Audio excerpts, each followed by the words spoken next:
लोगों का aldol condensation या फिर एल्डोल वाली रिएक्शन का एक आखिरी पार्ट है, that is part number 5। Total हम लोगों ने एल्डोल रिएक्शन को 5 पार्ट्स में स्टडी किया है। पहला पार्ट तो तुम लोगों को सिर्फ एल्डोल की जानकारी दी गई थी। दूसरे पार्ट में एसिडिक वाला जो पार्ट था उसका एसिड कैटालाइज मैकेनिज्म वो रखा गया। जो तीसरा पार्ट है उस तीसरे पार्ट में हम लोगों ने क्रॉस एल्डोल कंडेंसेशन देखा। कल हम लोगों ने फोर्थ पार्ट कंप्लीट किया था और फोर्थ पार्ट में हम लोगों ने फिर क्या देखा आप लोगों का इंट्रामॉलिक्यूलर एल्डोल कंडेंसेशन रिएक्शन। अभी जो चीज़ हम लोग देखेंगे वो रहेगा आप लोगों का डायरेक्टेड एल्डोल कंडेंसेशन। ये पार्ट कभी भी मेंस में नहीं आएगा, आई डोंट थिंक सो। उसका रीज़न ये है कि मेंस का जो पेपर बनता है वो एनसीईआरटी बेस्ड बनता है, ठीक है, और एनसीईआरटी में ये पार्ट नहीं है। कोई भी चीज़ आपकी एनसीईआरटी के बियॉन्ड नहीं आती है, हाँ उसको पूछने का तरीका और क्वेश्चन का लेवल टफनेस थोड़ी सी इंक्रीज़ कर दी जाती है, जिसकी वजह से हमें लगता है कि कितना कठिन टॉपिक है हमने पढ़ लिया या ये तो हमारे सिलेबस में ही था। सब कुछ सिलेबस में रहता है, बट वो चीज़ें आप लोगों को पूछने का तरीका बदल देता है, बस और कुछ नहीं। तो अब यहाँ पे जो डायरेक्टेड एल्डोल कंडेंसेशन है पहले ये करते हैं, और आज इसी के साथ साथ मैं एल्डोल के कुछ प्रैक्टिस प्रॉब्लम्स ले लूँगी, फिर हम लोगों का एल्डोल वाला पार्ट ख़त्म हो जाएगा। लेकिन अगेन मैं कह रही हूँ ये वीडियो ऑप्शनल है, और अगर इसको देख रहे हो तो इस पर अपनी बुद्धि ज़्यादा मत लगाना, अदरवाइज़ तुम्हें ऐसा लगेगा कि अरे कितना कठिन टॉपिक हमने पढ़ लिया है। ठीक है, बहुत ही सिंपल से शॉर्ट में जितना मैं बता सकती हूँ कि जितनी उसकी नेसेसिटी है सिर्फ उतना, और एक्सेस की जो बकवासबाजी रहेगी उसको हम लोग पूरी तरीके से फिर क्या कर देते हैं, इग्नोर करेंगे। तो पहले तो समझते हैं कि हम लोगों को डायरेक्टेड एल्डोल कंडेंसेशन में पढ़ना क्या है। तुम लोगों को जहाँ तक मुझे याद है जो एल्डोल कंडेंसेशन का पार्ट नंबर 3 है, पार्ट नंबर 3 में मैंने आप लोगों को क्रॉस एल्डोल कंडेंसेशन के बारे में बताया था। तो जो तुम लोगों का क्रॉस एल्डोल कंडेंसेशन था, उस क्रॉस एल्डोल कंडेंसेशन में हमने बातचीत की थी कि 2 डिफरेंट टाइप के अल्डिहाइड्स होते हैं या फिर 2 डिफरेंट टाइप के कीटोन्स होते हैं, एक्सेट्रा एक्सेट्रा। उनके बीच में सेल्फ के प्रोडक्ट भी बनते हैं, उनके बीच में क्रॉस वाले प्रोडक्ट भी बनते हैं। तो इसका मतलब जो क्रॉस एल्डोल कंडेंसेशन है, क्रॉस एल्डोल कंडेंसेशन का जो सबसे बड़ा वाला एक्चुअल में जो लिमिटेशन है, ठीक है, वो लिमिटेशन ये है कि आप लोगों को क्रॉस एल्डोल कंडेंसेशन में नंबर ऑफ प्रोडक्ट्स मिलते हैं। अब अगर नंबर ऑफ प्रोडक्ट्स आपको वहाँ पे ऑब्टेन हो रहे हैं तो ये चीज़ तो ऑब्वियस है कि ज़्यादा नंबर ऑफ प्रोडक्ट्स मिल जाने की वजह से जो हर प्रोडक्ट की क्वांटिटी होगी, ठीक है, वो क्वांटिटी इफ़ेक्ट हो जाएगी। जैसे मान लेते हैं घर में तुम अकेले हो, तुम्हारा कोई भाई बहन छोटा बड़ा नहीं है, तो ऐसे में क्या होगा, जो भी खाने की चीज़ आएगी वो सीधा तुम्हारे पास तक पहुंचेगी, ठीक है। तो ऐसे में होगा क्या कि कोई डिस्ट्रीब्यूशन नहीं होगा, 100% तुम्हारा है। 2 आ गए तो दोनों में चलो 50-50 इक्वली डिस्ट्रीब्यूट हो गया। तो जब आपके नंबर ऑफ प्रोडक्ट्स ज़्यादा बनते हैं तो नंबर ऑफ प्रोडक्ट्स ज़्यादा बनने की वजह से होता कैसा है कि आप लोगों की जो क्वांटिटी, ठीक है, या फिर जो मेजर प्रोडक्ट बनना चाहिए क्वांटिटी ऑफ प्रोडक्ट, वो होने लगती है डिक्रीज। या फिर आप अगर ये चाहते हो कि कोई स्पेसिफिक एक ही प्रोडक्ट बने तो उस एक प्रोडक्ट को ऑब्टेन कर पाना स्पेसिफिकली बहुत डिफ़िकल्ट हो जाता है, ठीक है। वन स्पेसिफिक प्रोडक्ट जो हमें चाहिए है वो नहीं बनता, बराबर। वन स्पेसिफिक प्रोडक्ट जो हमें चाहिए है वो नहीं बनता इस नॉट फॉर्म। तो ये सारी आप लोगों के क्या कहते हैं क्रॉस एल्डोल कंडेंसेशन की लिमिटेशंस हैं। तो अब इस क्रॉस एल्डोल कंडेंसेशन में अगर मैं चाहती हूँ कि मिक्सचर ऑफ प्रोडक्ट्स ना बने, I don't want mixture of products, I want, मैं मतलब मेरा रीज़न क्या है इस रिएक्शन को पढ़ने का, ये जो हम लोग पढ़ क्या क्यों रहे हैं रिएक्शन, ताकि हम लोगों के पास क्या कर सकें, हम लोग डिफरेंट मिक्सचर ऑफ एल्डोल्स को जो ऑब्टेन हो रहे हैं उसको अवॉइड कर सकें, ठीक है, बराबर। हम लोग क्या कर सकें, मिक्सचर ऑफ प्रोडक्ट्स जो हमारे बनेंगे, मिक्सचर ऑफ प्रोडक्ट्स जो कि हम लोगों को मिलने वाले हैं, उस कैन बी अवॉइडेड, उसको हम क्या कर सकते हैं, अवॉइड कर सकते हैं। ये वाली चीज़ का हम लोगों को ख्याल रखना है, कैन बी अवॉइडेड, और बस कुछ भी नहीं। तो अब इसमें इस चीज़ को अवॉइड कैसे किया जाए, तो इसको अवॉइड करने के 2-3 तरीके हैं, बट ऑब्वियस है कि तुम वो 2 या 3 तरीके नहीं पढ़ोगे 11th या 12th के केमिस्ट्री का सिलेबस उतना नहीं होता है कि जितना डिटेल में आप बड़े बड़े फॉरेन ऑथर्स की किताबें मोटी मोटी खरीद लाए हो और एक एक रिएक्शन पढ़े जा रहे हो। बहुत चीज़ें लिमिटेड होती हैं, बस आपको एक जानकारी दी जाती है। तो वैसे ही अभी फ़िलहाल मैं आप लोगों को एक जानकारी ही प्रोवाइड कर रही हूँ। तो अभी हम लोग इस चीज़ को, मिक्सचर प्रोडक्ट्स को हम अवॉइड कैसे करेंगे? तो अवॉइड करने का बेस्ट तरीका है, हम लोग क्या करते हैं, जो भी आपका कार्बोनिल कंपाउंड होता है, मतलब जो सबस्ट्रेट होता है, अब सबस्ट्रेट तो हो सकता है एक टाइप का, हो सकता है दोनों टाइप का। अब ऑब्वियसली दो ही टाइप के रहेंगे, बिकॉज क्रॉस एल्डोल पढ़ रहे हैं तो दो टाइप के सबस्ट्रेट होना तो ज़रूरी है। तो सबस्ट्रेट 1 और सबस्ट्रेट 2 के साथ मुझे क्या करना है, एक रिएजेंट डालना है। यूजुअली जैसे मैं पहले भी बता चुकी हूँ, हम लोग मेजरली क्या पढ़ने वाले हैं, बेस कैटेलाइज रिएक्शंस पढ़ेंगे। अभी प्रीवियसली भी हमने बेस ही पढ़े थे, OH negative, BaOH whole twice 2। तो यहाँ पे भी आप बेस ही डालोगे, लेकिन यहाँ पे आप एक बहुत ही ज़्यादा स्ट्रॉन्ग बेस का प्रयोग करने वाले हो। ये जो स्ट्रॉन्ग बेस होता है, ठीक है, ये स्ट्रॉन्ग बेस प्रिवेंट करता है क्या करने के लिए, कि आप लोगों का नंबर ऑफ प्रोडक्ट्स बनेंगे, इसको रोक देता है। सिर्फ एक प्रोडक्ट बनाता है, उसी एक प्रोडक्ट पे फोकस करता है, यानी कि स्ट्रॉन्ग बेस की वजह से होता है। अब यहाँ पे पहला concern, what is strong base? Strong base यहाँ है क्या? तो LDA, ठीक है, ये है आप लोगों का स्ट्रॉन्ग बेस। कौन है ये? LDA। अभी LDA कौन है, LDA क्या करता है, ये चीज़ें धीरे धीरे जानते हैं, लेकिन ये स्ट्रॉन्ग बेस कौन है? LDA। तो जब भी रिएक्शन किसके प्रेजेंस में की जाएगी, आप लोगों के स्ट्रॉन्ग बेस के प्रेजेंस में की जाएगी। तो स्ट्रॉन्ग बेस के प्रेजेंस में होने वाली एल्डोल कंडेंसेशन, माना कि वो क्रॉस रहेगी, बट क्रॉस रहने के बावजूद भी क्या रहेगा, उसमें सिर्फ एक ही आपको प्रोडक्ट मिलेगा, नंबर ऑफ प्रोडक्ट आप लोगों को नहीं मिलेंगे। अब व्हाट इज़ LDA, इसका नाम क्या है? फुल फॉर्म जानने की वैसे कोई ज़रूरत तो नहीं है, लेकिन चलो फिर भी जान लेते हैं। L का मतलब होता है यहाँ पे लिथियम, ठीक है। D का मतलब पता ही चल गया होगा, डाई। अब A का मतलब क्या होता है? A मतलब यहाँ पे होता है आइसोप्रोपाइल अमाइड, बराबर। यहाँ पे क्या होता है? Di isopropyl amide. इसका अगर मुझे स्ट्रक्चर बनाना हो तो अमाइड की बात हो रही है और डाई वर्ड है, तो एक N होगा और डाई आइसोप्रोपाइल। तो तुम्हें तो पता है आइसोप्रोपाइल कैसी रहती है, ये इस तरीके से रहेगी। तो ये मैंने आइसोप्रोपाइल बना दी, दो। अच्छा, लिथियम बोल रहा है, वैसे तो एक H भी होना चाहिए, लेकिन उस H के बदले में वहाँ पे कौन है? लिथियम है। इस पर्टिकुलर चीज़ को हम लोग क्या कहते हैं? LDA, ठीक है। ये पर्टिकुलर चीज़ आप लोगों का क्या कहलाती है? LDA कहलाती है। अब जब भी आप किसी भी रिएक्शन में, ठीक है, ये lithium di isopropyl amide use करोगे एज अ रिएजेंट, तो आपको सिंगल क्रॉस्ड एल्डोल प्रोडक्ट मिलेगा। मतलब LDA को यूज़ करने का जो एडवांटेज है, क्यों हम LDA यूज़ कर रहे हैं, कोई दूसरा बेस क्यों नहीं यूज़ कर रहे हैं, लाइक NaOH, इन्हें क्यों नहीं? क्योंकि जब आप दूसरे बेसिस लाइक NaOH वगैरह यूज़ करते हो, तो उनको यूज़ करते वक्त आपके पास ज़्यादा प्रोडक्ट्स बन जाते हैं। लेकिन अगर तुम्हें ज़्यादा प्रोडक्ट नहीं चाहिए, ठीक है, तो आप लोगों को क्या करना होगा, इस तरीके से LDA को यूज़ करना होगा। LDA क्या करेगा, आप लोगों को प्रिपेयर करके देगा, क्या प्रिपेयर करके देगा? A single cross aldol product cross का ही रहेगा, लेकिन सिंगल रहेगा। आप लोगों को मल्टीपल, जैसे कई जगह 8 प्रोडक्ट्स बनते थे, कई जगह 6 बनते थे, इस तरीके की आप लोगों की जो रहती है चांसेस, उसे वो हटा देगा, ठीक है। अदरवाइज हम लोग नॉर्मल एल्डोल करते हैं तो कैसे बनते हैं? 2 प्रोडक्ट्स बनते हैं, कहीं में 3 बनते हैं, कहीं में 4 बनते हैं, मतलब मल्टीपल बनते हैं, लेकिन इसमें एग्जैक्टली स्पेसिफिकली एक बनेगा। आज समझते हैं कि इसकी रिएक्शन कैसे होती है।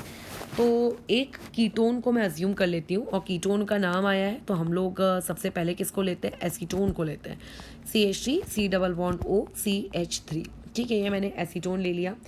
इसमें हम LDA डाल रहे हैं, ठीक है, ये आपका LDA इसमें जाएगा। कई बार ऐसा लिख के भी आ जाएगा ब्रैकेट में एक्सेस, तो उस एक्सेस वर्ड को देख के कोई घबराना नहीं है, ठीक है ज़्यादा से ज़्यादा क्वांटिटी में क्या है। ये LDA क्या है? ये एक बेस है। भले ये बेस दिखने में कितना भी डरावना क्यों ना दिख रहा हो इसका स्ट्रक्चर, लेकिन आखिर है तो एक बेस ही ना।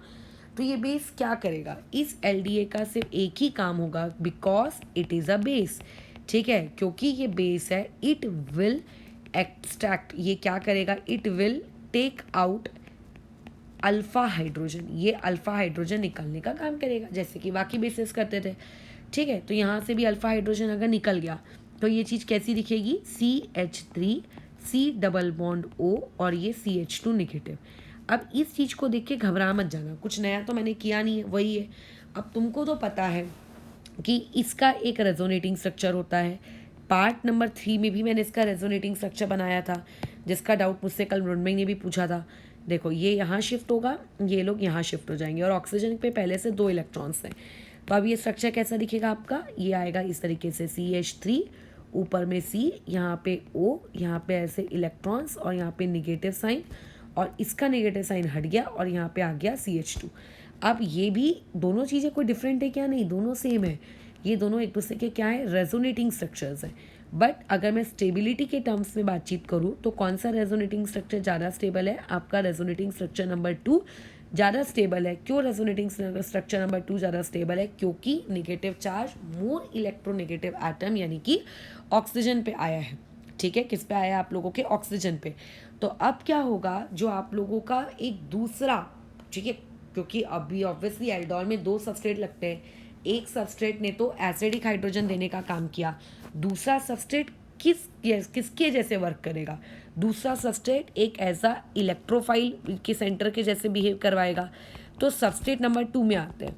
तो लेट से सबस्ट्रेट नंबर 2 मेरा ये है, C2H5, यहाँ पे C डबल बॉन्ड O और यहाँ पे ये C2H5। और उसके बाद इस सबस्ट्रेट नंबर 2 में हम लोगों को क्या डालना है, सबस्ट्रेट नंबर 1 यानी कि कार्ब अनायन डालना है। अब कार्ब अनायन तो चला गया, क्योंकि कार्ब अनायन से ज़्यादा स्टेबल उसका रेजोनेटिंग स्ट्रक्चर नंबर 2 है, यानी कि ये कौन है आपका, इनोलेट आयन। इसे हम लोग क्या कहते हैं, इनोलेट आयन।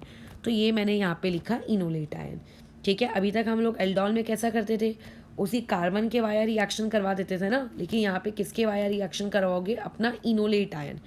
तो यहाँ पे ऑक्सीजन के ऊपर ये निगेटिव चार्ज है, और ऑब्वियसली बाजू में लिथियम प्लस भी है। अब अगर डाउट आ रहा हो कि ये लिथियम प्लस कहाँ से आया, तो मैं बता देती हूँ कि LDA के पास Li प्लस था और नाइट्रोजन पे निगेटिव था, नाइट्रोजन हाइड्रोजन ले गया, तो अभी नाइट्रोजन ने हाइड्रोजन के साथ कोवालेंट बॉन्ड बना लिया। ठीक है, लेकिन जो आपका लिथियम है वो तो निकल गया, अब लिथियम उस ऑक्सीजन के साथ है। अब रिएक्शन में किस तरीके का गेम होगा, आप लोगों का निगेटिव चार्ज वाली स्पीशीज़ यानी कि ओ नहीं चाहता निगेटिव चार्ज रखना, वो वापस से डबल बॉन्ड बनाना चाहता है।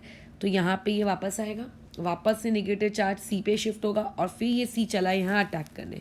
तो चाहे तुम रेजोनेटिंग स्ट्रक्चर नंबर 1 को भी लेकर रिएक्शन कर लेते ना, तो उससे कोई फर्क नहीं पड़ता। ठीक है, अच्छा, तो प्रोडक्ट क्या बन गया यहाँ से, आप लोगों के प्रोडक्ट बन गया कुछ C2H5, या ऊपर में O निगेटिव आएगा। हम लोग क्योंकि बहुत सारे क्वेश्चंस कर चुके हैं, इसीलिए मैं अब डायरेक्ट बता रही हूँ, चलो जान दो, मैकेनिज्म लिख ही देती हूँ। यहाँ पे ऊपर में O निगेटिव आएगा, यहाँ पे बाजू में क्या आएगा, एक C2H5 आएगा। इस C से अब कौन जुड़ चुका है, इस C से ये CH2 जुड़ चुका है। CH2 के ऊपर बाजू में जो डबल बॉन्ड था वो हट गया, अब वो सिंगल हो गया।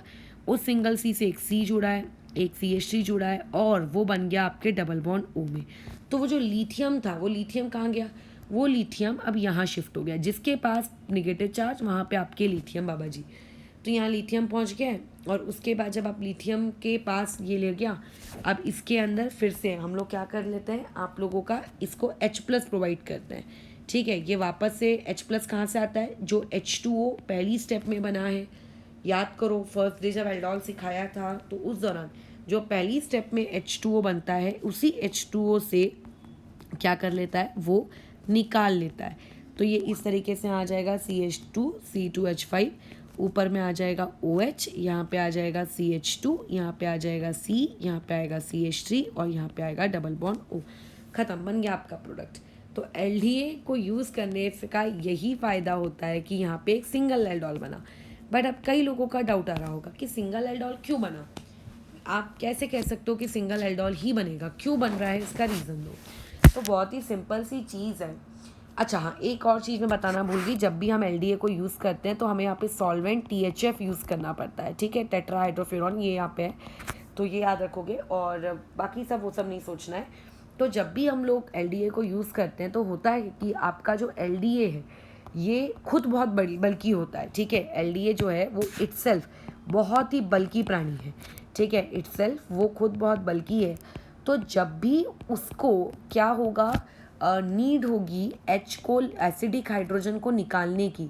ठीक है, जब भी उसको नीड होगी एसिडिक हाइड्रोजन को रिमूव करने की, तो वो ऐसी साइट चूज़ करेगा, ठीक है, जहाँ पर आपका एसिडिक हाइड्रोजन फ्रीली अवेलेबल हो या बहुत ही ईजीली निकल जाए, ठीक है, it will choose that alpha hydrogen, ठीक है, it will choose that alpha hydrogen, ठीक है, from where it can be easily removed, क्योंकि वो खुद बहुत ज़्यादा बल्कि है, तो खुद बहुत ज़्यादा बल्कि होने की वजह से क्या होगा, जो अल्फा हाइड्रोजन हिंडर्ड होगा, ठीक है, वहाँ पे उसकी एंट्री थोड़ी डिफ़िकल्ट होगी, और जब एंट्री डिफ़िकल्ट होगी तो ऑब्वियस है कि उसको क्या होगा, टाइम लगेगा प्रोडक्ट बनाने में, तो वो क्या करेगा कि उस जगह से अल्फा हाइड्रोजन निकालेगा जो बहुत ही खुली जगह पे अवेलेबल है, और इसीलिए इस रिएक्शन में क्योंकि लेस हिंडर्ड साइड से अल्फा हाइड्रोजन निकाला जाता है, तो इसे हम लोग कहते हैं कि जो आपका प्रोडक्ट बना है ये काइनेटिकली कंट्रोल प्रोडक्ट है।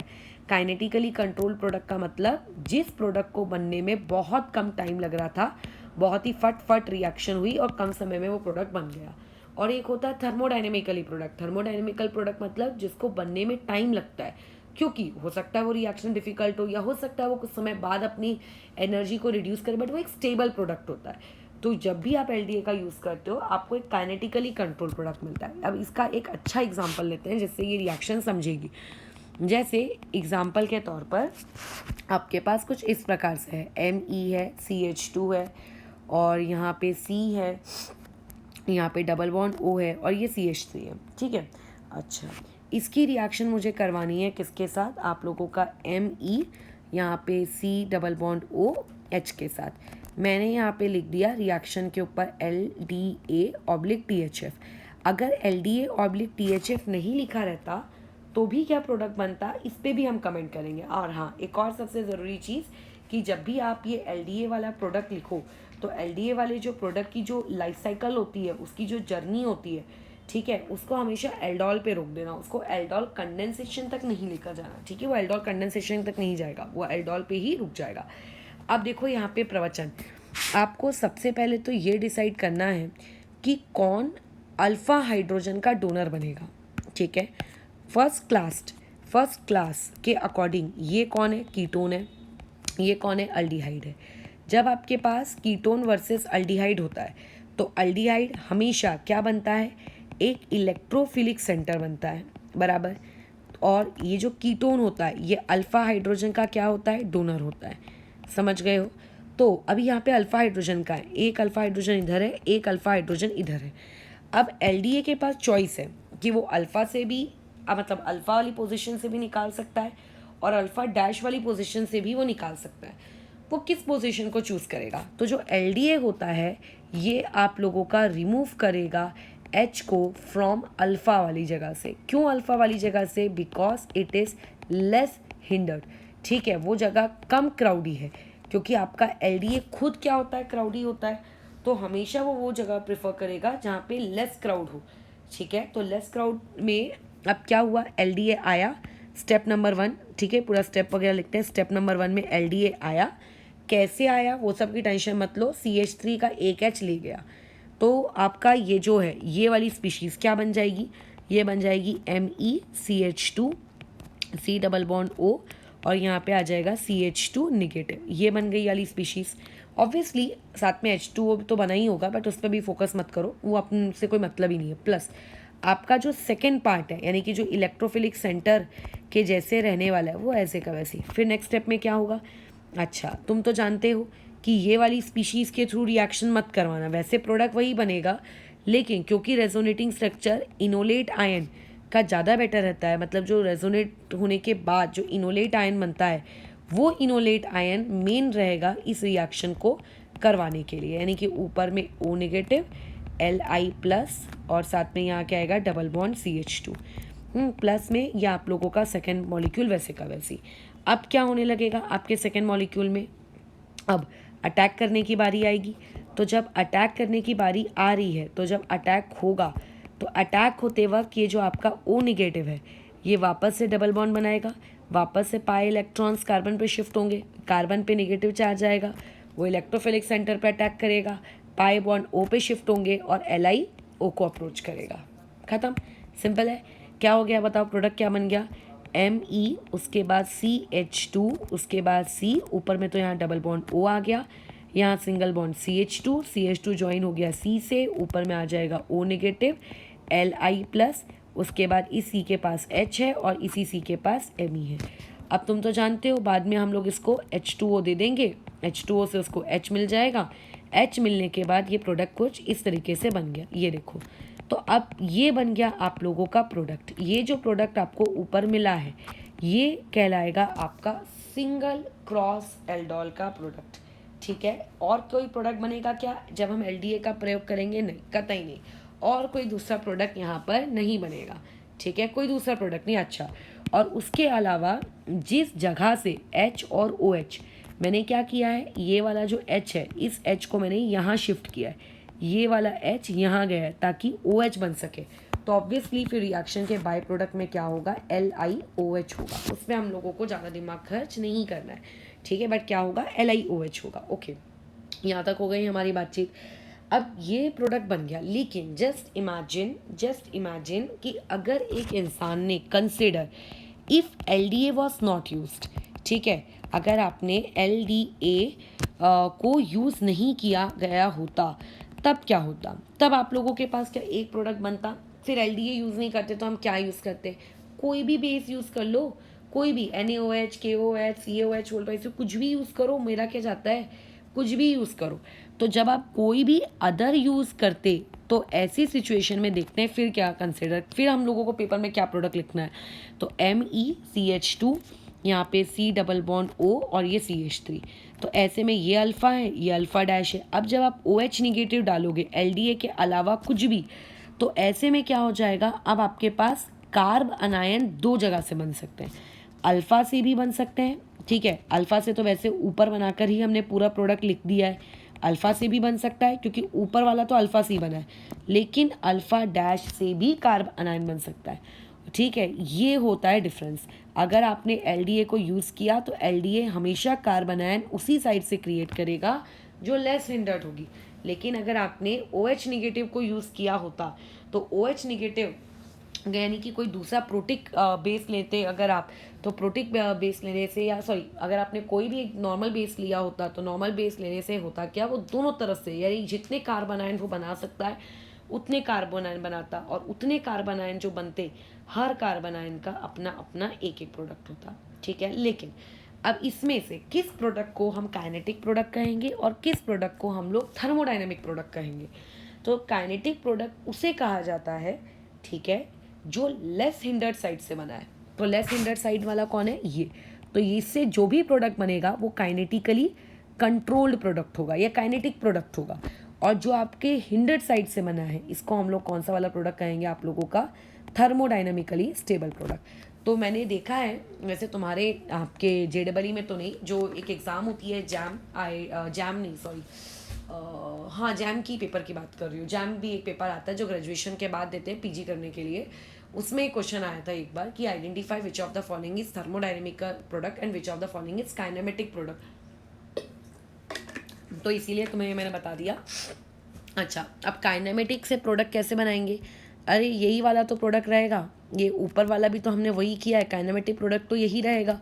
तो यानी कि LDA काइनेमेटिक ही प्रोडक्ट बनाता है, थर्मोडायनेमिक प्रोडक्ट की जो पॉसिबिलिटी है उसको पूरा ही रूल आउट कर देता है, ठीक है। लेकिन अगर आपने OH निगेटिव यूज़ किया होता तो ये OH निगेटिव थर्मोडायनेमिक वाले प्रोडक्ट की पॉसिबिलिटी को कतई रूल्ड आउट नहीं करता, और वहाँ से थर्मोडायनेमिक वाला प्रोडक्ट भी आप लोगों को बनकर मिलता।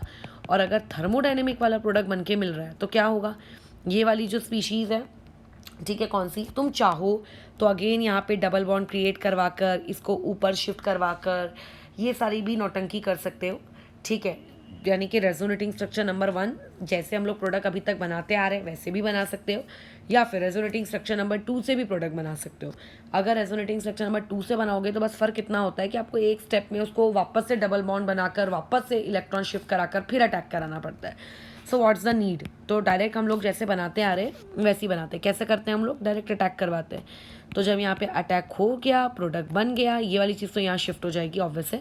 तो ये क्या हो जाएगा, Me, यहाँ आएगा CH, ये आएगा COCH3, इस CH से कनेक्टेड है एक C, उस C से कनेक्टेड है अगेन एक Me, इस C के पास है H, और उसी C के पास फिर क्या आ जाएगा OH। ये हो गया आपका थर्मोडाइनेमिकली स्टेबल प्रोडक्ट, तो दोनों प्रोडक्ट बनेंगे अगर आपने नॉर्मल बेस यूज़ किया तो।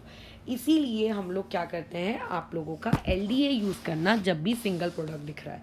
यानी कि कल को अगर मेंस के अगर JEE के पेपर में कल को कुछ चीज़ ऐसी आ गई कि आपको दिख रहा है कि यार ये तो क्रॉस एल्डोल है, इस क्रॉस एल्डोल में बनने चाहिए थे क्रॉस के 2 प्रोडक्ट, क्रॉस के 3 प्रोडक्ट, क्रॉस के 4 प्रोडक्ट, यार बन तो सिर्फ एक ही प्रोडक्ट रहा है, ये कैसे पॉसिबल है। और वहाँ पे पेपर में नीचे लिख भी दिया उसने 100%। 100% का मतलब तो यही होता है ना कि वही इकलौता प्रोडक्ट बना है, बाकी कोई दूसरे प्रोडक्ट वहाँ बने ही नहीं है। तो सोचना कि ये कैसे पॉसिबल है, कैसे पॉसिबल है। तो ये तभी पॉसिबल है जब आप लोगों ने क्या किया है, LDA यूज़ किया है। ठीक है, जब आप लोगों ने क्या यूज़ किया है, LDA का प्रयोग किया है। जब आप LDA का प्रयोग करते हो तब आप लोगों का इनोलेट आयन क्या करता है, वहाँ से जो क्रिएट होता है वो आप लोगों को क्या प्रोवाइड कर देगा, एक सिंगल प्रोडक्ट दे देगा।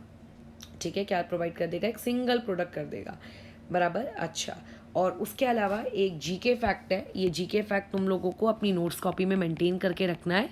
पहली बात तो अभी मैं इनोलेट आयन बोल रही होंगी, कुछ लोग ऐसे भी होंगे जिनको यही नहीं समझ में आ रहा होगा कि इनोलेट आयन मैं कह किसको रही हूँ। ठीक है, तो देखो अभी इतना तो तुमको पता है कि हाइड्रोजन जब चला जाता है तो हाइड्रोजन के चले जाने के बाद, ठीक है, हाइड्रोजन के चले जाने के बाद ये वाली चीज़ कुछ इस प्रकार से दिखती है, बराबर। ये वाली चीज़ कुछ इस प्रकार से दिखती है। और अगर मैं इसका रेजोनेटिंग स्ट्रक्चर ड्रॉ करूँ, ठीक है, तो ये रेजोनेटिंग स्ट्रक्चर कैसा दिखेगा, ये यहाँ शिफ्ट होगा, ये यहाँ शिफ्ट होगा, तो ये हो जाएगा RC। ऊपर ऑक्सीजन की क्वांटिटी कितनी हो गई है, टोटल 6, इसीलिए निगेटिव चार्ज आया है क्योंकि ऑक्सीजन अपने ऊपर लोन पेयर कितने रखता है, 4। आप उसको ज़बरदस्ती का एक और पेयर दे रहे हो। अच्छा, और यहाँ आएगा डबल बॉन्ड CH2, ये 2 रेजोनेटिंग स्ट्रक्चर है इसके पॉसिबल। और अगर मुझे कोई इसका रेजोनेंस हाइब्रिड ड्रॉ करने को कहे, ठीक है, अगर कोई मुझे इसका रेजोनेंस हाइब्रिड ड्रॉ करने को कहे तो इसका जो रेजोनेंस हाइब्रिड है वो हम कैसे ड्रॉ करेंगे, बताओ। इसका resonance hybrid RC single bond CH2 single bond O, और O और CH2 में देखो रेजोनेटिंग स्ट्रक्चर नंबर 1 में डबल बॉन्ड कहाँ था, O पर। रेजोनेटिंग स्ट्रक्चर नंबर 2 पे डबल बॉन्ड कहाँ आ गया, CH2 पे। यानी कि डबल बॉन्ड आप लोगों का डीलोकलाइज है, ये ऐसे है तो ये ऐसा बना लेंगे। ठीक है, कई बुक्स में इस चीज़ को ऐसा भी बना के देते हैं वो लोग। बस आपको डॉटेड स्ट्रक्चर ड्रॉ करना है, ये ऐसा डॉटेड, यानी कि कभी डबल बॉन्ड CH2 पर रहता है, कभी डबल बॉन्ड O पर रहता है। ठीक है, और O पे पार्शियल नेगेटिव और CH2 पे भी पार्शियल नेगेटिव। ऐसा मत सोचना कि कंपैरेटिवली तो CH2 पे पॉजिटिव आना चाहिए। O और CH2 के बीच में कोई कंपैरिजन ही नहीं कर सकते क्योंकि उनके बीच में कोई फिजिकल बॉन्ड ही एग्जिस्ट नहीं करता। तुम इतना ऑक्सीजन और कार्बन की कंपैरिजन करके कंपैरिजन यहाँ होते हैं, कार्बन कार्बन पे पार्शियल वाले पे पार्शियल वाले पे, लेकिन अगर CH2 है वो तो दूर का रिश्तेदार है। तो अब होता कैसा है कि जो इनोलेट आयन, ये तो समझ गए कि इनोलेट आयन क्या हो, कौन है। अब ये जो इनोलेट आयन है ये आप लोगों का एक एम्बीडेंटेड लिगेंड होता है। ठीक है, एम्बीडेंटेड न्यूक्लियोफाइल, लिगेंड नहीं बोलना चाहिए क्योंकि कोऑर्डिनेशन केमिस्ट्री थोड़ी ना पढ़ रहे हैं। अब एम्बीडेंटेड का मतलब क्या होता है, ये हम लोगों ने कोऑर्डिनेशन में पढ़ा है। एम्बीडेंटेड न्यूक्लियोफाइल का मतलब होता है एक ऐसा न्यूक्लियोफाइल या फिर एक ऐसा ग्रुप जिसके पास दो रिएक्शन साइट्स है। ठीक है, तो देखो यहाँ पे भी इसके पास 2 रिएक्शन साइट्स है, एक ये निगेटिव वाली और एक ये निगेटिव वाली। ठीक है, अब किस वक्त कौन सा निगेटिव वाला पार्ट रिएक्शन में पार्टिसिपेट करेगा ये डिपेंड करता है सबस्ट्रेट पे जो कि उसके साथ रिएक्ट होना चाह रहा है। ठीक है, जो कि उसके साथ रिएक्ट होना चाह रहा है। तो बस और कुछ नहीं, ये इतनी जानकारी तुम लोगों के लिए LDA को लेकर सफिशिएंट है, इससे ज़्यादा जानकारी दिमाग में डालने की आवश्यकता नहीं है। हाँ, अब इसके ऊपर मैं कुछ क्वेश्चंस करवा देती हूँ कि LDA के ऊपर के जो सवाल हैं वो तुम लोगों को किस तरीके से मिलेंगे, किस तरीके से तुम्हें उसको टैकल करना है। ठीक है, वो वाली चीज़, जैसे कि प्रैक्टिस है और कुछ नहीं है। क्वेश्चंस में इमेजिन आप लोगों के पास ये एक साइक्लोपेंटेन है, यहाँ पर ऊपर में डबल बॉन्ड O है, यहाँ पर Me है।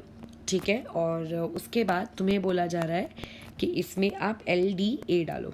LDA डालने के बाद एक प्रोडक्ट B बनेगा, उस प्रोडक्ट B में आपने एसिटिल्डिहाइड डाला है CH3CHO, और उसके बाद सेकंड स्टेप में H2O डालना ही पड़ता है। अगर H2O नहीं डालोगे तो O निगेटिव रहेगा, H2O डालोगे तभी तो OH बनेगा ना, और ये C। अच्छा, उसके बाद अगर वो ये बोल रहा है कि अगर इसी में मैंने OH निगेटिव डाला होता, ठीक है, फर्स्ट स्टेप में, तो कुछ ना कुछ तो बनता ही बनता। और सेकेंड स्टेप में अगर मैं इसमें MECHO डाल देती हूँ तो मेरे पास यहाँ पे C+D बनेगा। अभी जो मैंने पढ़ाया है पूरा का पूरा वही प्रवचन मैं रिपीट कर रही हूँ, ठीक है, कि LDA डालने से उस पोजीशन पे अटैक होता है, उस अल्फा हाइड्रोजन पे अटैक होता है जो स्टेरिकली लेस हिंडर्ड होता है, ठीक है। तो फिलहाल अभी हमारा सबस्टेट कौन है, ये इस सबस्टेट के आजू बाजू अल्फा हाइड्रोजन का है। यहाँ पे 2 हाइड्रोजन होंगे, 1 मिनट, हाँ यहाँ पे 2 हाइड्रोजन होंगे, ये इस तरीके से let us call this position as alpha. यहाँ पे कितने होंगे, यहाँ पे तो मात्र 1 ही होगा, तो late us call this position alpha dash. जब तुम LDA का प्रयोग करोगे तो LDA क्या करेगा, लेस हिंडर्ड साइड देखेगा। लेस हिंडर्ड साइड किधर है, ठीक है, जहाँ भी लेस हिंडर्ड साइड होगी वहाँ पे जाकर उसका तुम H एब्स्ट्रैक्ट कर लो, वहाँ से तुम H निकाल दो। तो अगर मैंने H निकाल दिया for forming the product B, तो ये चीज़ कैसी बन जाएगी, आप लोगों का ये साइक्लोपेंटेन, यहाँ पे ये डबल बॉन्ड O, क्योंकि अल्फा लेस हिंडर्ड है तो वहाँ से 1 हाइड्रोजन चला जाएगा, जिसके जाने की वजह से नेगेटिव चार्ज, बाजू वाले पे क्या फ़र्क पड़ा। So this is my product what B, ये मेरा प्रोडक्ट B है। तो मेरे हिसाब से समझ में आ गया होगा प्रोडक्ट B क्या है। लेकिन प्रोडक्ट B को क्या ऐसा ही इतना ही लिख कर छोड़ देंगे क्या, नहीं। जब भी अपन LDA के साथ काम कर रहे हैं आपको हमेशा आपका लिथियम इनोलेट आयन के साथ ही काम करना है, यानी कि आपको इसके रेजोनेटिंग स्ट्रक्चर नंबर 2 के साथ काम करना है। तो इसको अपना B मत बोलना। हाँ, अगर ऑप्शन में ये भी है और वो भी है तो फिर ऑब्वियस है, और मल्टीपल चॉइस है तो दोनों आएंगे। लेकिन अगर मान लेते हैं आपके पास यही आता ऑप्शन में, दूसरा है ही नहीं, तो फिर इसको टिक करते, लेकिन इससे भी काम चल सकता है, बट हम इसका दूसरा पार्ट लिखेंगे, ये इधर और इसको यहाँ इधर शिफ्ट करवा दो। तो यानी कि ये स्ट्रक्चर क्या हो जाएगा आप लोगों का, ये आपके पास एक रिंग आ गई, यहाँ पर ये ऊपर में O नेगेटिव है और Li पॉजिटिव है और यहाँ डबल बॉन्ड है। ये है आप लोगों का स्ट्रक्चर नंबर B, ठीक है। अच्छा, अब उसके बाद बोल रहा है C में क्या होगा, C में यही स्ट्रक्चर किसके साथ रिएक्ट करेगा, CH3CHO के साथ। अभी हम लोगों ने ऊपर 2 एग्जाम्पल्स लिए हैं। अगर वीडियो को एक मूवी के जैसे मत देखना कि मूवी चल रही है, अपना दिमाग घर पे रख कर आए हैं बस देखे जा रहे हैं, वो वाली हरकत मत करना, ठीक है। ये इधर पे Me ग्रुप और इसको हमें रिएक्ट किससे करवाना है, CH3CHO। अब बताओ रिएक्शन कैसे होगी। अभी ऊपर जो 2 एग्जाम्पल्स लिए हैं उसके बेसिस पर ये वाली चीज़ इधर आके डबल बॉन्ड बनाएगी, ये पाई इलेक्ट्रॉन वापस से इस कार्बन पे शिफ्ट होंगे, फिर कार्बन पे नेगेटिव आएगा, ये इधर अटैक करेगा, ये इस पे शिफ्ट होगा और ये लिथियम किसकी तरफ मूव कर जाएगा, ऊपर। कितना आसान है, इसीलिए प्रैक्टिस किया करो ऑर्गेनिक में। तो यहाँ पे ये चीज़ कैसी हो जाएगी, ये आप लोगों का रिंग बना। रिंग बनने के बाद वो जो ऊपर का O नेगेटिव था वो वापस से डबल बॉन्ड O में कन्वर्ट हो गया। बाजू के Me को कोई फ़र्क नहीं पड़ा। अच्छा, मेरे पास स्पेस कम पड़ गई है, रुको इसको यहाँ पे मिटा देते हैं। यहाँ नीचे मैं इसका आंसर लिख रही हूँ, ठीक है, इसको अलग शेड्स रुको यूज़ करते हैं। हाँ, इसका आंसर हम नीचे की तरफ लिख रहे हैं, क्या हो जाएगा, ये आप लोगों के पास रिंग है, रिंग में इधर पे Me है, ठीक है। अरे यार,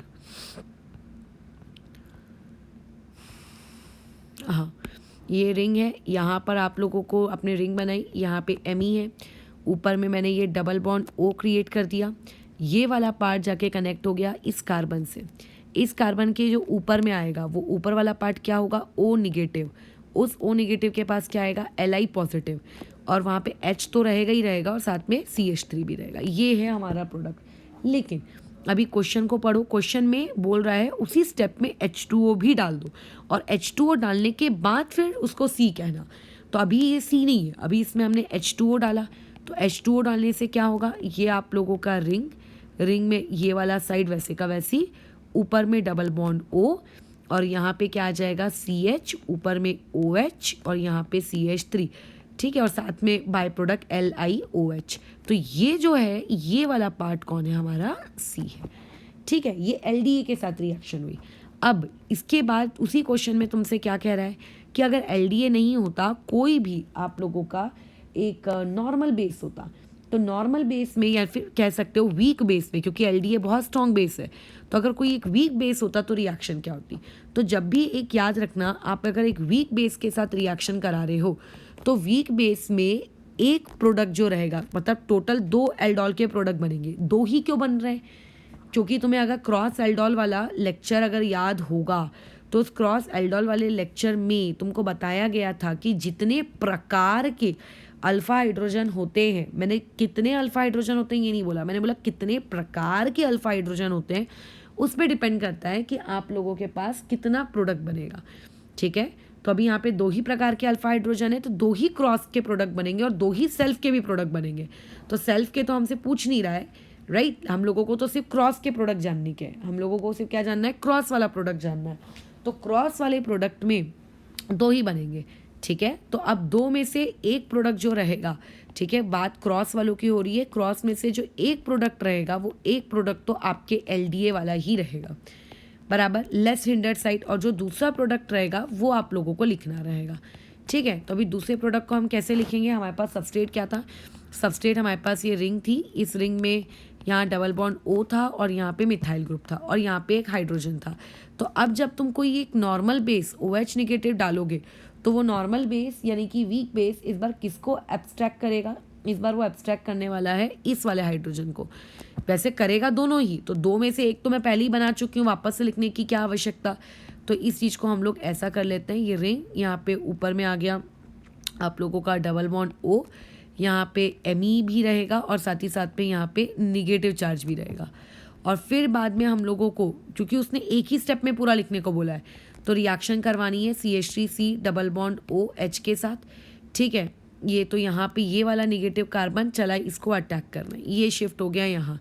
तो अब ये वाली चीज़ आपको कैसा प्रोडक्ट दे देगी, ये आप लोगों का रिंग है, इस रिंग में ऊपर में तो डबल बॉन्ड O रहेगा, इधर एक मिथाइल ग्रुप है और यही वाला कार्बन एक और कार्बन से कनेक्टेड है।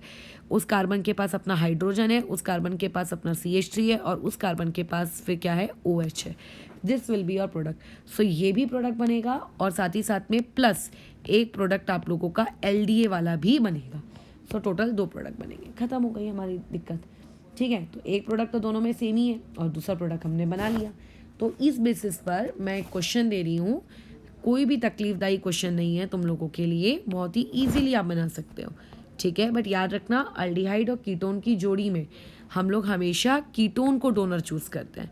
अब अगर दोनों ही कीटोन रहे या अगर दोनों ही अल्डिहाइड रहे तो फिर कैसे करेंगे, just go and watch video number 3, इसका पार्ट, उसमें प्रवचन दिए हैं, ठीक है। ये आप लोगों का सबस्ट्रेट है, इसमें आपने LDA डाला तो बना प्रोडक्ट B, उसके बाद आपने उस B में फर्स्ट स्टेप में डाला है बेंजल्डिहाइड, उसके बाद सेकेंड स्टेप में डाला है वाटर तो बना प्रोडक्ट C। सिर्फ सबस्ट्रेट चेंज हो रहा है और कुछ भी नहीं, दिस इज़ योर A। फिर इसी A में हम लोगों ने यूज़ किया है आपका बेंजल्डिहाइड, लेकिन साथ में OH नेगेटिव के, ठीक है। तो बनेगा 2 प्रोडक्ट C+D। ये तुम लोगों का होमवर्क है, ठीक है। इसे कर लेना और कर लेने के बाद इसको अटेम्प्ट अगर किए हो, अटेम्प्ट भेजना है तो अटेम्प्ट भेज देना, मैं चेक करके दे दूँगी। सिमिलरली एक और होमवर्क क्वेश्चन, ऐसे 2-3 और दे रही हूँ, कर करके देखो, पता चलेगा ना कि कितना बना रहे हो, क्या बना रहे हो, कैसा। ये आप लोगों का यहाँ पर, ये आपका Me, यहाँ पे आ जाएगा LDA और यहाँ पे B पार्ट, उसके बाद यहाँ पे हम लोग इस बार डाल रहे हैं ETCHO और सेकेंड पार्ट में आएगा H2O, यहाँ पे आएगा C। उसके बाद ये जो आपका A सबस्ट्रेट है, इस A सबस्ट्रेट में आपको अगेन वही ETCHO और प्लस में OH नेगेटिव, 2 प्रोडक्ट बनेंगे C+D, दोनों को आइडेंटिफाई करना है।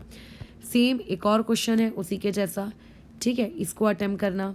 अब ये क्वेश्चन मुझे अच्छा लगता है, देखते हैं तुम में से कितने लोग इसको सही अटेम्प्ट करते हो, थर्ड वाले को, ठीक है। This is important question. अच्छा, यहाँ पे प्रोडक्ट बना B, इसमें हम लोगों को C ढूंढना है और फर्स्ट यहाँ पे क्या आएगा MECHO और सेकेंड पार्ट में आएगा H2O। यहाँ पे ये आपका सबस्ट्रेट A था, इस सबस्ट्रेट A में हम लोगों ने वही डाला है MECHO प्लस OH नेगेटिव। तो जो C ऊपर बन रहा था वही C नीचे बनेगा, लेकिन C के साथ एक D फॉर डॉग भी बनेगा, ठीक है। तो ये कर लोगे, मुझे नहीं लगता कि इसको करने में कोई दिक्कत आने वाली है, बहुत ही सिंपल सा क्वेश्चन है। अच्छा, अब इसी LDA के ऊपर एक और क्वेश्चन करके देखते हैं कि कैसे आएगा।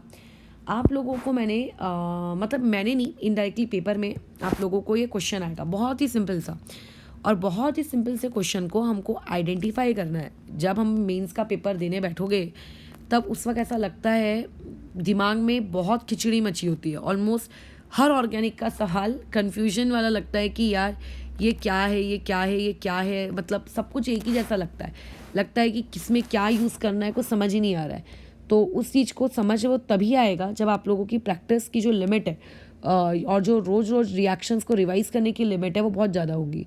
अगर तुम ऑर्गेनिक को टाइम टू टाइम रिवाइज़ नहीं करोगे, उस चीज़ को ऐसे रखोगे कि यार पढ़ लिया है, एक बार आखिरी मोमेंट पे रिवाइज़ कर लेंगे, तो ऑर्गेनिक भूल जाता है एक इंसान। ऑर्गेनिक क्यों भूलता है? इसी रीजंस की वजह से भूलता है, प्रैक्टिस नहीं करना, लैक ऑफ प्रैक्टिस, ये उसका रीज़न होता है। ठीक है, अच्छा, तो यहाँ पे आ गया इस तरीके से, इधर में, उसके बाद इधर में ME, इधर में ME, और यहाँ पे डबल बॉन्ड O। अब देखो, तुम्हें ये B बताना है, ये B कौन है? तो सबसे पहले तो यही है कि इंसान को डाउट आएगा, ये इतना बड़ा बड़ा देखकर ही उसका दिमाग चकरा जाएगा, हाय ये क्या है। अच्छा, उसके ऊपर मैं लिख देती हूँ, यहाँ पे एरो पे लिख के आया है डायरेक्टेड एल्डोल कंडेंसेशन।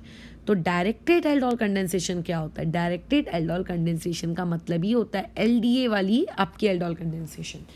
ठीक है, अच्छा, तो LDA वाली है, ये आपका रिएक्ट मतलब ये आपका सबस्ट्रेट है, सबस्ट्रेट 1, और ये आपका प्रोडक्ट है। अब आपको ये बताना है कि यहाँ पर सबस्ट्रेट नंबर 2 क्या है। ये ऐसा, पहले तो ध्यान से देखते हैं कैसे पता लगाएंगे सबस्ट्रेट नंबर 2 कैसा है। कल भी मैंने बताया है पार्ट, जो पार्ट दोनों में सेम है पहले उसे मार्क कर लो। तो देखो क्या सेम है, ये देखो ME, यहाँ पे भी ME, यहाँ पे भी ME, यहाँ पे भी ME, ये डबल बॉन्ड, इधर भी डबल बॉन्ड, फिर एक सिंगल बॉन्ड, इधर भी सिंगल बॉन्ड, फिर डबल बॉन्ड O, फिर यानी कि इतना पार्ट जो है, इतना पार्ट आप लोगों का सेम है। ठीक है, सिर्फ इतना ही पार्ट है जो आप लोगों का नया एडअप हुआ है। तो ये नया पार्ट कहाँ से एडअप हुआ होगा? ये नया पार्ट सबस्ट्रेट नंबर 2 से एडअप हुआ होगा। तो सबस्ट्रेट नंबर 2 में क्या रही होगी? एक रिंग रही होगी। ठीक है, उस रिंग के पास क्या रहा होगा? डबल बॉन्ड रहा होगा। उस रिंग के पास यहाँ ME रहा होगा। उस रिंग के पास यहाँ बाहर कार्बन होगा। उस रिंग के पास यहाँ पे ME होगा। लेकिन उस रिंग के पास OH नहीं होगा। जैसे ये OH नहीं होगा ना, OH तो क्रिएट होता है पूरी एल्डोल में, तो OH के बदले क्या होता है? OH के बदले डबल बॉन्ड होगा। ये है आपका सबस्ट्रेट। जस्ट ओवर, ख़त्म हो गया हम लोगों का काम। सिंपल था एकदम ही, कोई इसमें ऐसी तकलीफदायी चीज़ नहीं थी। ठीक है, अच्छा, वैसे ही अभी मान लेते हैं एक क्वेश्चन और है। अभी आप लोगों को यही दिया है ME, इधर पे ये ME, इधर में ये डबल बॉन्ड, उसके बाद वापस से ऊपर में डबल बॉन्ड, और यहाँ पे ये ME। इसमें तुमने कुछ B मिक्स किया है, और ये भी आप लोगों का डायरेक्ट एल्डोल कंडेंसेशन वाली रिएक्शन है। अब यहाँ पे प्रोडक्ट देखो किस तरीके से, ये आप लोगों को एक बेंजीन रिंग बना कर दी गई है।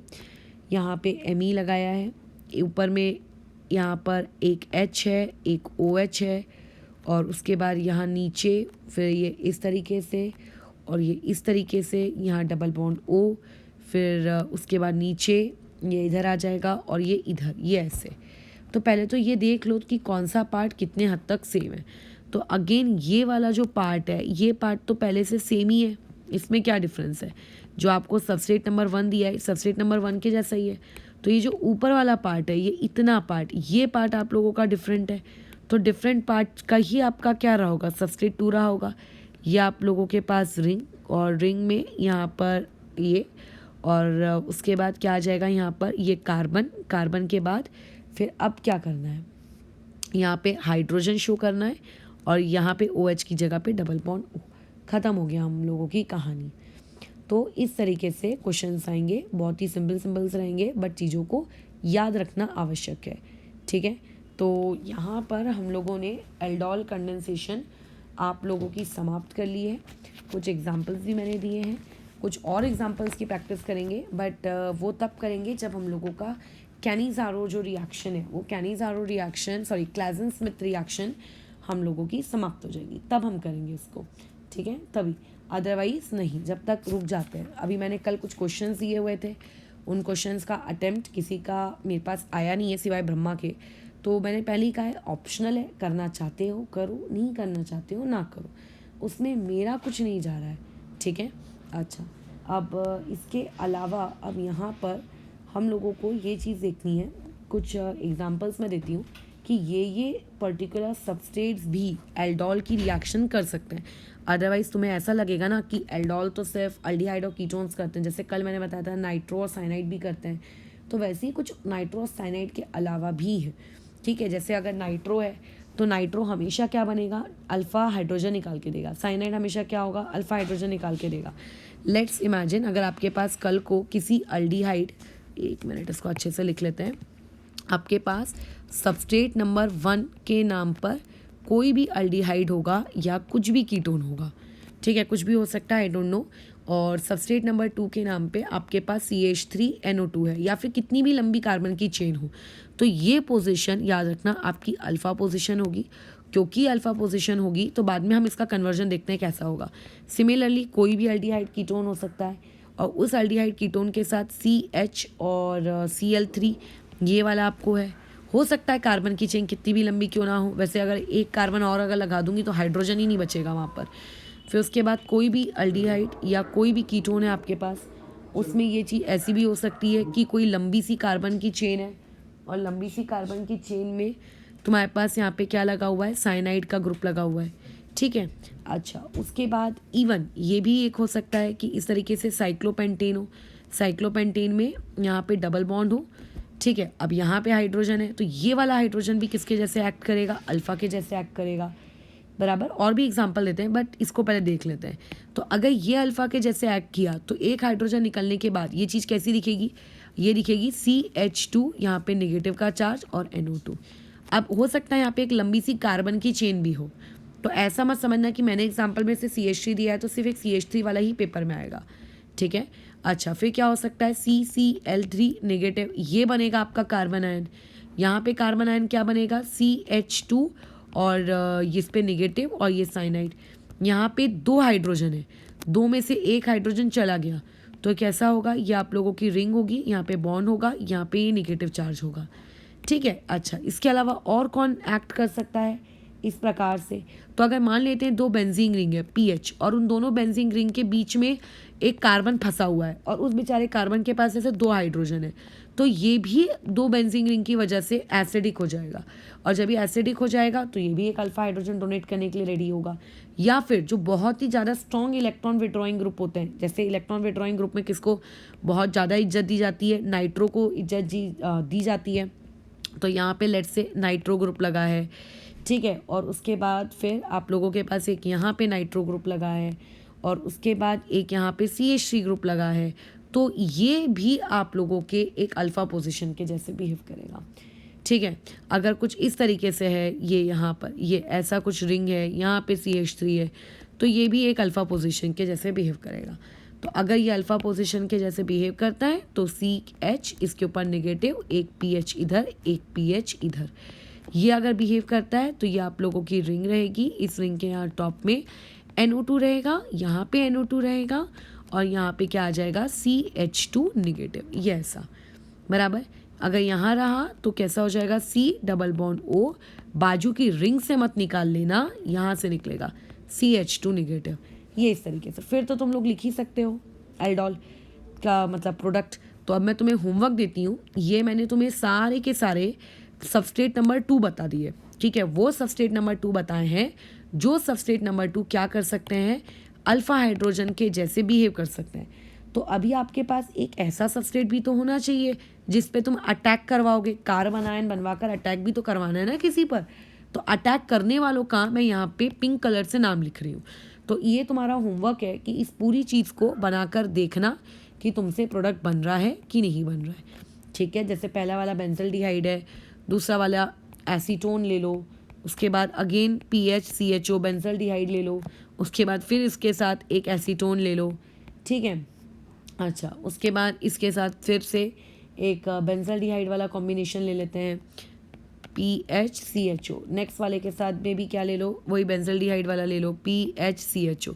तो ये तुम्हारा काम है, इसको कर लेना, ठीक है। इसके साथ भी ले लो PHCHO और मुझे होमवर्क अपना सेंड कर देना, मैं चेक कर दूंगी। तो तुम्हें होमवर्क में क्या है, पहले तो ये याद रखना है कि अगर इस टाइप की कभी चीज़ें दिखे तो ऐसे में मना मत कर देना कि नहीं नहीं यार तुम तो एल्डोल नहीं हो, ठीक है। अच्छा, ऑब्वियसली इन रिएक्शंस को कंडक्ट करवाने के लिए हर जगह बेस OH नेगेटिव लिया गया है, ठीक है। बिना बेस के तो रिएक्शन होगी ना, सबस्ट्रेट थोड़ी ना आपस में रिएक्ट कर जाएंगे। तो याद रखना कि ये टोटल आई थिंक 7 या 8 सबस्ट्रेट्स के कॉम्बिनेशन है, उससे एल्डोल के प्रोडक्ट बनाओ, ठीक है। और ऊपर में ऑलरेडी LDA वाले 3 क्वेश्चन होमवर्क में दिए हैं। तो ये तो इस तरीके से ये थी हम लोगों की डायरेक्टेड एल्डोल कंडेंसेशन। एल्डोल में जब भी डायरेक्टेड वाली रिएक्शन होगी उसको कंडेंसेशन तक नहीं लेके जाओगे। अब एक एल्डोल का मैंने पार्ट 2 वाला वीडियो अभी तक नहीं बनाया है, जो है एसिड कैटेलाइज रिएक्शन, ठीक है, एसिड कैटालाइज रिएक्शन मैंने अभी तक बनाई ही नहीं है। तो ये जो एसिड कैटालाइज रिएक्शन है, इस एसिड कैटालाइज रिएक्शन को हम लोग देख लेते हैं कि ये भी क्या है। वैसे वो उतनी इंपॉर्टेंट नहीं है, तुम लोगों के सिलेबस में भी उतनी ज़्यादा कभी पूछी नहीं जाएगी, बट हाँ उसमें कुछ 2 एग्जाम्पल्स ऐसे हैं जो एग्जाम्पल्स आपको एकदम बाय हार्ट, कहते हैं ना उसको, रट्टा मार के हुए होने चाहिए। तो वो रट्टा मारे हुए हम लोग देखते हैं उसको वाली चीज़ क्या है। अच्छा, अब इसमें अभी क्योंकि मेरा बेस वाला पूरा पार्ट ख़त्म हो रहा है, तो बेस वाला पार्ट ख़त्म होने से पहले कुछ चीज़ें मैं और बता दूँ तुम लोगों को। जस्ट इमेजिन आप लोगों के पास इस प्रकार से एक सबस्ट्रेट है, ठीक है, यहाँ पे डबल बॉन्ड ओ है और यहाँ पे कुछ नहीं है, यहाँ पे एम ई है। तुम्हें कोई पूछेगा कि इसमें आप लोगों ने एल डी ए डाला, तो बताओ क्या प्रोडक्ट बनेगा। तो याद रखना, एल डी ए वो प्रोडक्ट बनाता है जो काइनेटिकली कंट्रोल्ड होता है। काइनेटिकली कंट्रोल्ड का मतलब जो लेस हिंडर्ड है। तो अब इसमें से लेस हिंडर्ड साइड कौन सी है तुम देख लो, अल्फ़ा है, यानी कि अल्फ़ा से होगा। प्रोडक्ट तुम्हें लिखना है, प्रोडक्ट मैं नहीं लिखने वाली, ठीक है। एल डी ए भी डाल दिया और उसके बाद इसकी reaction P H C H O से करवा भी दो, सब तुम कर लो, ठीक है, वो सब मैं नहीं लिखूंगी। लेकिन अगर मान लेते हैं मैंने यहाँ पे NaOH का यूज़ किया और NaOH के बाद मैंने यहाँ पे फिर PHCHO डाल दिया, ठीक है, और फिर मैंने H2O डाल दिया, तो यहाँ पे क्या होगा, आपका एक LDA वाला भी प्रोडक्ट बनेगा, प्लस यहाँ पे आपका एक और प्रोडक्ट बनेगा जो कि कौन सी पोजीशन का रहेगा, अल्फ़ा डैश पोजीशन वाला। तो ये भी क्वेश्चन तुम लोगों के होमवर्क में है, इसको भी कर लेना, और तो कुछ है नहीं इसमें। अच्छा, उसके अलावा एक सबसे ज़रूरी चीज़ है, ये एक जीके फैक्ट है, ठीक है। अब ये जीके फैक्ट क्या है हम लोगों को याद रखना है। एल्डोल कंडेंसेशन रिपीटेडली भी होता है, ठीक है, यानी कि एक बार एल्डोल कंडेंसेशन का प्रोडक्ट बन गया और वहाँ पे गाड़ी रुक गई, ऐसा नहीं है, ठीक है। एल्डोल कंडेंसेशन आप लोगों का रिपीटेडली भी होता है। तो सिर्फ हम लोगों को एल्डोल कंडेंसेशन का सिर्फ एक ही रिपीटेड एग्जांपल है जिसको हमें याद रखना है, ठीक है। हम लोगों को उसको क्या रखना है, याद रखना है। ये चीज़ क्या है कि आप लोगों के पास मान लेते हैं कोई एक अल्डिहाइड है, CH3C डबल बॉन्ड O और ये H, ठीक है। इस अल्डिहाइड में तुमने डाइल्यूट NaOH नहीं डाला, ध्यान से सुनोगे, तुमने यहाँ पे कंसनट्रेटेड NaOH डाला। अभी तक हम लोग डाइल्यूट NaOH डालते थे, याद आ रहा है, तो अब यहाँ पे आपने कंसनट्रेटेड NaOH डाला, चलो ठीक है। उसके बाद आपने उसको हीट किया, हीट तो करना ही पड़ेगा। हीट वाली चीज़ क्या बताती है कि हमें हमारा प्रोडक्ट कहाँ तक लेकर जाना है, एल्डोल कंडेंसेशन तक लेकर जाना है, तभी तो H2O वहाँ से क्या होगा, रिमूव होगा। तो ऑब्वियसली तुम अपना ये प्रोडक्ट लिख सकते हो, तुम्हें भी पता है कि प्रोडक्ट क्या बनने वाला है, आई थिंक क्रोटोन अल्डिहाइड कहते हैं, है ना। तो यहाँ से बन गया CH3CH डबल बॉन्ड CH और ये CHO। तुम बड़े मज़े से अपना पेपर में ये प्रोडक्ट लिख कर आ गए। लेकिन अब ये जो यहाँ पे प्रोडक्ट बनता है, ये प्रोडक्ट आप लोगों का रुकता नहीं है, ये फिर से रिएक्ट करेगा, ठीक है। किससे, आप लोगों के पास कोई एक CH3CHO का तो पार्टिकल होगा नहीं ना, ऐसे और भी CH3CHO होंगे आपके कंटेनर में, ठीक है, और हीट तो रहेगी, कंसनट्रेटेड भी है, तो ये रिपीटेडली चलता जाता है और कुछ इस प्रकार का प्रोडक्ट बनता है, रिपीटेड कंडेंसेशन, ठीक है, रिपीटेड कंडेंसेशन। और इस रिपीटेड कंडेंसेशन को हम लोग कहते हैं अल्डिहाइड रेजिन। ये वाली चीज़ क्या कहलाती है, अल्डिहाइड रेजिन। तो अल्डिहाइड रेजिन का फॉर्मेशन तब होता है जब कंसनट्रेटेड एल्कली के साथ अपन लोग रिएक्ट करवाते हैं हमारे अल्डिहाइड कंटेनिंग अल्फा हाइड्रोजन को, और ये जो प्रोडक्ट होता है आप लोगों का ब्राउन कलर का रहता है। बस यही तुम लोगों को जाना है, रिपीटेड एल्डोल कंडेंसेशन, बस खत्म। तो यहाँ पे बेस कैटेलाइज एल्डोल कंडेंसेशन से रिलेटेड जितने भी प्रवचन से सारे मैं शेयर कर चुकी हूँ। अब सिर्फ एक प्रवचन बचता है, एसिड कैटेलाइज, जो मुश्किल से 5 या 10 मिनट का वीडियो होगा, उसके बाद कुछ भी नहीं। हाँ, और उसके बाद फिर हम लोग नेक्स्ट रिएक्शन जो पढ़ेंगे वो रहेगी Klaasen Smith reaction. Klaasen Smith reaction भी आपकी एल्डोल के जैसी ही प्यारी है, खूबसूरत है। इवन तुम लोगों ने क्लासन स्मिथ कर भी ली है, मैं बता दूँ, जैसे अभी मैंने जो ऊपर क्वेश्चन दिया, इसमें जो मैं PHCHO दे रही हूँ, इसमें क्या कोई अल्फा हाइड्रोजन है, कोई अल्फा हाइड्रोजन नहीं है। तो जब किसी एक स्पीशीज़ के पास, यानी कि जब एक अल्डिहाइड के पास अल्फा हाइड्रोजन नहीं होता है, ठीक है, और दूसरे वाले के पास अल्फा हाइड्रोजन होता है, चाहे अल्डिहाइड से आए, चाहे कीटोन से आए, या फिर चाहे इस टाइप के सबस्ट्रेट से आए, तो उन दोनों के बीच में जो रिएक्शन होती है उसे हम लोग कहते हैं क्लासन स्मिथ रिएक्शन, ठीक है। क्या कहा मैंने, जब आपके एक अल्डिहाइड के पास अल्फा हाइड्रोजन नहीं होता और दूसरे सबस्ट्रेट के पास, अब वो चाहे दूसरा सबस्ट्रेट अल्डिहाइड हो, कीटोन हो, या फिर इनमें से कोई हो, तो तो उनके बीच में जो रिएक्शन होती है उसको हम लोग कहते हैं क्लेजन स्मिथ, जो कि बहुत इंटरेस्टिंग है, शॉर्ट है, एल्डोल के जैसे इतने पार्ट्स नहीं बनेंगे, उसका एक पार्ट और दूसरा पार्ट बनेगा अपने प्रैक्टिस प्रॉब्लम्स, बस खत्म। फिर एक तीसरी रिएक्शन भी आएगी, तीसरी reaction will be Cannizzaro reaction.